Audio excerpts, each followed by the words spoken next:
do you say to those people? Yeah, you do it first, for sure, and then you kind of get to a spot where you're like, look, really, who is important for me to what audience am I really trying to please? And for me, that would be, my God first, and then my family and the University of Mississippi and the players to which I coach. And I really can't spend time worrying about the other narratives that are out there, and some of them are true, some of them are not.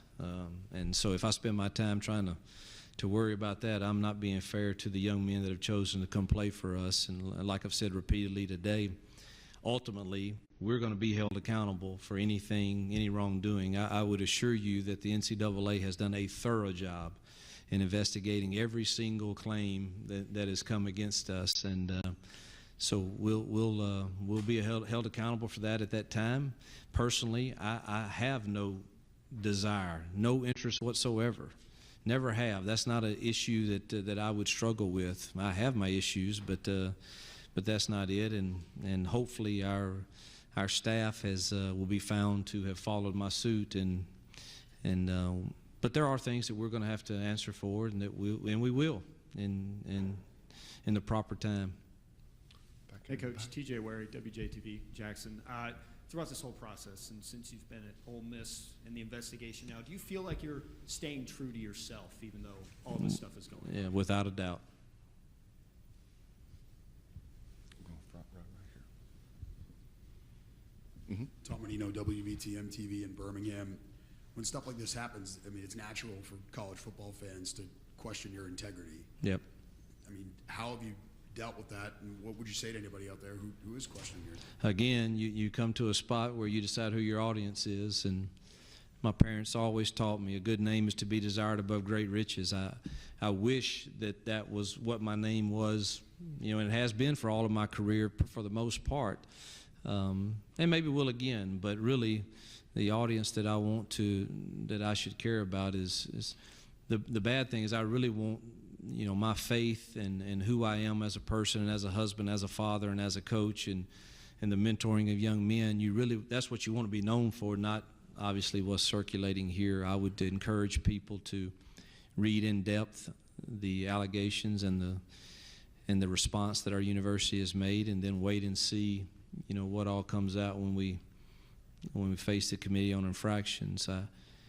Can a head coach in this climate, in this day and time, be totally in control of everything that happens in and out of his building? You sure got to try to be. And is that possible? I don't know. Right here. Coach Steve Nissen, WEAR Pensacola. Got Florida State the first game. Jimbo Fisher's really built that program back up. What's impressed you most about what he's done there? The consistency that they've had. Obviously, they have great players. They recruit at a high level, and he has set the bar well in a lot of areas. I've actually studied some of the things that they do, the nutritionally, travel-wise. He's got some neat ideas, some different things that he does, but it comes down to those players that he has, and he's got a phenomenal defensive line and tremendous at the skill positions, especially running back. And I haven't studied them as much as some of our staff have at this point, but you don't have to put them on very long to understand the challenge that you're facing. Right here to the left. Coach Seth Austin, ABC 3340 here in town. Two-part question. You tweeted recently about the Egg Bowl getting a little too serious. Could you address that? I'm glad you asked that. I want people to I want to be sure I clarify. I really don't think it's the players. I'm not a fan, and I know I'm different. People say I'm soft or whatever, but I'm not a fan of others trying to tear others down. Either way, I'm just not a fan of it in life. I'm not a fan of it in rivals. I'm not a fan of it. I want to beat them as bad as anybody 2 days a year. I do. I want to win the Egg Bowl every year. I want to beat them in recruiting. My brother went to school there. Half my family went to school there. 2 of my cousins who graduated there texted me this morning. But it just, to me, when you get to the point where it is vicious attacks on the other side, I'm just not a fan of it. That's the way I'm made. I don't know that I can ever change it. I don't see it from the players. I don't. So I want to make sure you know that. I'm not saying that. I mean, the game's going to be heated and it's going to be competitive, but I just don't think it has to be the absolute despise for the other side that causes you to try to rip someone apart in media, social media world, for sure. And with that, when you send those tweets out and you delete them, what goes? And there's a couple that you've had over your career. You know, what goes into that thought process? I want my message out. Well, sometimes I don't know that they're sent, and sometimes did I delete that one? I can't remember. Did somebody delete that one? I don't know. I'm not afraid of that one. I'm not sure why it was deleted. Or I don't see that one as a mistake. Some of my sin, I'm like, man, that was pretty stupid. Coach, to your right over here. There might be some perception from the outside that because of the NCAA stuff, maybe some comments that former players have made recently, that the program itself is not on stable footing. What is your response to that? You'll have to tell me the comments you're referring to. That's some more. I can't talk about an ongoing investigation. I think our program is on very stable footing. I'm not sure. We just went to 2 consecutive New Year's 6 games, so it's pretty stable. Hey, Coach. Andy Lee, WTVA in Tupelo. Last year, the mantra with Chad is rewrite your story. Yep. It's pretty clear he's done that. Just talk about how you've seen him develop as a person and a football player. Man, this is one of those questions, as you all know, that we can get set up for as coaches, because college kids can make a decision tonight, tomorrow, the next night that keeps us up at night and we cringe over. But man, I couldn't be more proud of how far Chad has come off the field, and whether it be from him joining the foundation that Jill and I have started to really pour into the village in Haiti, or the orphanage in Africa, or the Delta. Man, just to see him yesterday.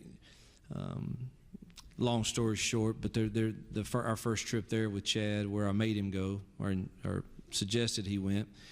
The second trip back, he chose that on his own, but we came across a young lady there that had taken a baby off that was left on the streets to die, basically, and had took her in. And I mean, Chad just fell in love with that kid, and so our foundation started helping get them to the States and get them some operations to help the baby who was born with an issue.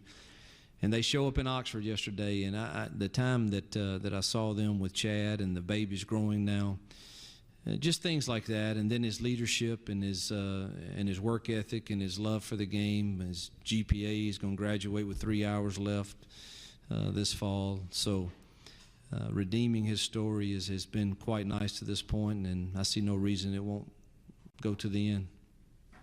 Right here up front. As it pertains to the NCAA investigation, are there any updates when it comes to information, timetables? I wish there were. I just don't worry about those stuff. I'm not in.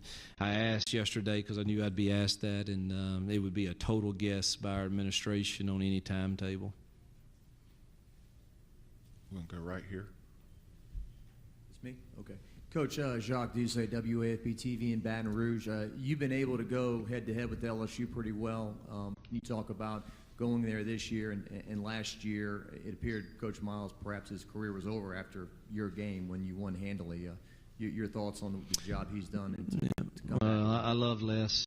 I think that's well documented, and I don't know that people have an appreciation for just how difficult it is to win in the West consistently. It's just very difficult, and I'm glad things worked out for him. I look forward to that trip back there. It's an exciting place to play. To be quite candid, the last time down there, I probably coached one of my worst games, and look forward to. I like redemption, and look forward to going back. Back here. Hey, Coach, Tom Ebel from WCBI in Columbus. Two-part question. You had 3 guys taken in the first round this year in the NFL draft. Talk a little bit about, as a head coach, what that means to you, and then also how has it been? How about the new guys stepping in? You lost a lot of key players. Yeah, it's validation. People, I don't know, and I don't mean for this to sound, but it's just facts. But we won a lot of football games in my first and second year with no draft picks. And in this league, that's very difficult to do. And that was used repeatedly in recruiting against us, even though they would forget to point out that I didn't have a draft-eligible class yet. Well, now I did, and everybody talks about those three, but man, the ones that we'll miss are the Cody Kors of the world, and the Trey Elstons, and the Mike Hiltons, and the Fawn Coopers, and people don't talk about all of those kids that weren't highly recruited that we helped develop and really helped us win a lot of games. So it is a challenge, but it's one that happens at every program from time to time. We just haven't had. That's our first class that was able to do that. So we've recruited well since then. We think time will tell, but we've got to have some young kids step in the offensive line and at linebacker, and like some of our young DBs, really like our young tailback Eric Sweeney, quarterback Shea Patterson. Our receivers are A.J. Brown, Trey Nixon, and D.K. Metcalf. I would argue that those three are probably as good as any recruiting class in the nation last year. Right here.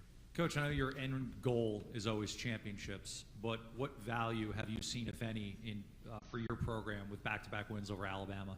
Yeah, actually the end game for me, and I have to remind myself of this daily, is to impact the lives of these kids 20 years down the road. And because when you start just being defined by the scoreboard, for me, that's not who I want to be. I understand I'm going to get judged by administrations and by media, but I don't have to define myself that way. But to answer your question, you beat the gold standard in football 2 consecutive years, one on the road. There's no question that has validated that we're on the right track in our journey. And now the next step is for us to find the way to be as consistent as they've been throughout the course of a season, which is very difficult. I mean, we were really good at the beginning of the year, and we were really good at the end of the year last year. So somewhere in there, I didn't do a good enough job, or we had injuries that caused us depth issues that need to be solved through recruiting, and it's a combination of all of that. But that's what they've been able to do over and over again, is to be consistent throughout the course of the year. A lot of it has to do with their depth chart and obviously the coaching that they have. So our depth chart is starting to look better. And, I mean, we won that game at Alabama last year. We came back. We were without C.J. Johnson, Isaac Gross, Tony Connor, the 3 most experienced defensive guys we had, and arguably our best ones. And it took us 4 weeks to fix it. And I've got to do a better job of fixing things quicker. Right here. Coach, Tatum Everett, KTBS out of Shreveport, Louisiana. You mentioned his name earlier. How is Shea Patterson developing? And I guess more of an opinion question, he comes in as the top-ranked quarterback in his recruiting class. How is he able to take a back seat to Chad Kelly, I mean, with all the recruiting? That's a good question. Him, you know? Yeah, well, all the top guys are built up so much these days that is that is an issue, because they're used to being the guy, and it's hard for them to come in and realize, well, man, there's a lot of guys here. Shea is mature. He understands that. I love everything about that kid. His fundamentals are as good as any I've seen coming out of high school. He is a workaholic. He competes. He was at whichever all-star game he played in, and I tell people, I don't know if I've told this story, but that publication, I don't know if it's Rival, Scout, 24/7, one of those publications had him the number 2 rated quarterback in the nation, and it had the other guy number 1. And Shea doesn't say this in a cocky way, but he calls me that morning, and I'm wishing him good luck on the game, and he says, "Coach, I will leave no doubt today who the best one is." And he doesn't say that in a cocky way, but it's just, man, he wants that challenge, and he wants to be the best. And in my view of the game, I didn't think he left any doubt. So I'm crazy about him. I think but there will be a transition period, no doubt. And how his role, there's no way I can say it today until we get into the season, but he's going to be a really good player. Right back here. Coach Noah Mandel, WTVY News 4 Dothan. Going up against Dalvin Cook in Florida State in the first game. What's your impression of him, and what's your game plan to stop him? I would hope he gets the flu. Not too serious of one, just a couple-hour one, because he's one of the best, most elusive tailbacks in the country for sure. I don't know that you can stop him. You just hope that you limit his explosive plays. Right back here. Coach Mike Hugh with WXVT in Greenville. How will the offense change, if at all, without having a guy like Treadwell coming back this year? Yeah, we won't change. We feel really good about our receiver room. DeMario Stringfellow is one of the most talented guys I've ever had. Quincy Attaboy Joe has played a lot of snaps for us, and I love our young kids also that we have. Van Jefferson, who redshirted last year, is super talented. Markel Pack. We've got some good players there. We won't change anything. Back over here, too. Coach, you mentioned Tony Connor just a minute ago and mentioning the lull of last season. How important is he to that defense, kind of the anchor of that group? When you say his name, my heart beats a little faster.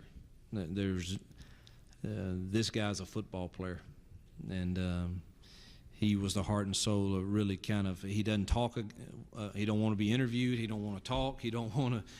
But you put him on that football field, and everybody feels a lot better that he's out there because he can do so many things. And having Isaac Gross back in the front, and he's gained weight, and his neck's feeling good from neck surgery.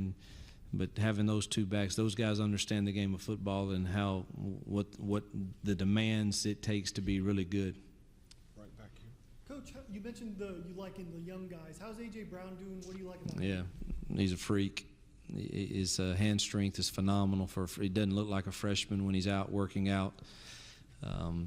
He's just so strong and physical that we're really excited about getting into fall camp and seeing how quick he can process things, because he's not a typical freshman.